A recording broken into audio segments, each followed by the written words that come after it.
Bonjour à tous, deux sujets en débat ce matin. D'abord, cette nouvelle visite de Boni Yayi à Adrien Mbeki. Ce n'est pas la première fois que l'ancien chef d'État et l'ancien président de l'Assemblée nationale se rencontrent, mais toujours difficile d'avoir une raison officielle et un contenu de leur échange.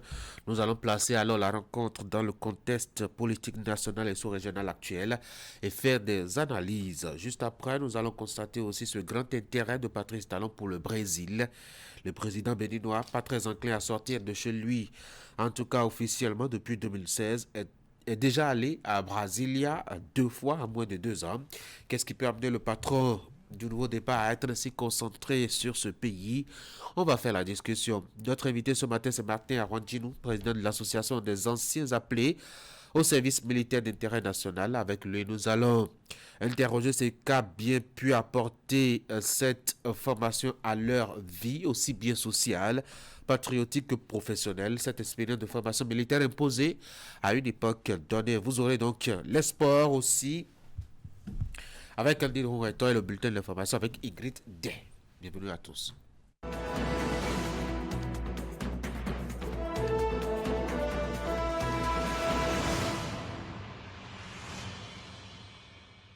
Et nous voici donc avec la une des journaux ce matin. On va ouvrir avec fraternité, séparation, communauté des biens. Le casse-tête du régime matrimonial, c'est un dossier réalisé donc par le quotidien. Ce que dit la loi et les effets en cas de divorce. Maître Richard Adécou, si un membre de la famille s'accapare des biens du couple, il peut être poursuivi. Orientation budgétaire de 2026. Le gouvernement va consolider les acquis du PAG 2021-2026. Mairie des jeunes de la commune de Dangbo, les membres officiellement installés jeudi dernier. Voici chez vous l'informateur. Halima a annoncé à la mouvance présidentielle. Le libéral veut charmer Patrice Talon. Interruption volontaire de grossesse, nouvelle appréciation de l'église catholique. Quotidien à Serra pour garantir la paix de fin de mandat entre Talon et Yahi qui détient la manette. Le potentiel, tractation politique à la veille des élections générales. Yahi Rungbeji, un tandem et une frayeur pour la mouvance.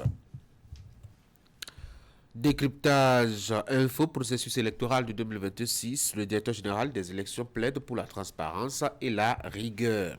Nous sommes avec Matin Libre à présent. Rencontre Talon Ouattara à Abidjan. Des paradoxes politiques en toile de fond. Et puis révolte populaire et tuerie. Situation au Togo, la CEDEAO muette.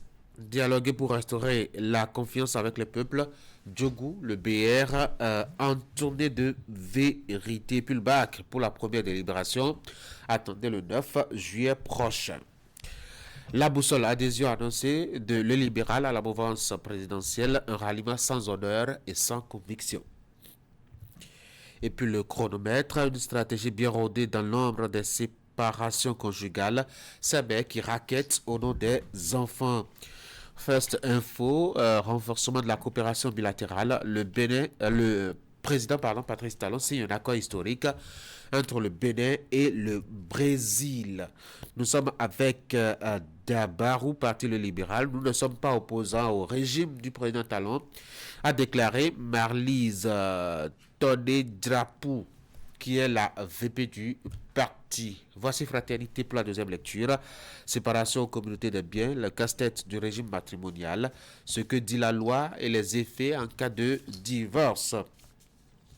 Le quotidien a interrogé Maître Richard Adécou. Si un membre de la famille s'accapare des biens du couple, il peut être poursuivi. Orientation budgétaire 2026. Le gouvernement va consolider les acquis du PAG 2021-2026. Et puis la mairie des jeunes de la commune de Dangbo a été officiellement installée. C'était donc jeudi, nous apprend fraternité. Voilà donc ce qu'on peut retenir à la une des journaux ce matin. Les journaux sont assez rares, hein. Nous sommes mardi matin en effet, mais dans les colonnes de fraternité, on peut jeter un coup d'œil sur ce dossier qui fait d'ailleurs la manchette du quotidien ce matin. Si un membre de la famille s'accapare des biens d'un couple, il peut être poursuivi. Nous sommes en train de parler de régime matrimonial là. Et en cas de communauté de biens. Alors quelles sont les options disponibles et quels sont les avantages et les obligations de chaque membre du couple. Vous achetez Fraternité, le dossier s'étale sur 4 pages environ. Hein. C'est une grosse élaboration en effet. Ça commence par la 3 jusqu'à la 5. C'est véritablement un casse-tête du régime, hein, faut-il dire. En tout cas, c'est le gros titre du journal pour faire passer son dossier ce matin. Allez, on va passer maintenant au bulletin de l'information avec Ingrid Day. Ingrid, bonjour. Bonjour Tanguy et bien bonjour à tous. Alors, comment se déroulent les travaux de correction des épreuves du baccalauréat 2025 dans les départements de l'Atakora et de la Donga pour s'assurer du bon déroulement de l'opération en cours depuis hier? Le ministre conseiller à l'enseignement secondaire, technique et de la formation professionnelle, Espédi Ouessou, a effectué une descente au lycée des jeunes filles de Natitengou. Il a fait quelques constats qu'on va partager avec vous. Et puis 50 000 plants de bougainvilliers et de lauriers pour fleurir cette ville du Bénin. C'est une initiative du gouvernement dénommée Projet de fleurissement du Bénin, des villes du Bénin, pardon. Il a été lancé il y a quelques jours dans les villes de Parakou et d'Atitengou. Son ambition est d'embellir l'espace urbain et de promouvoir la biodiversité. On vous en parle. Voici le bulletin. Un petit rappel.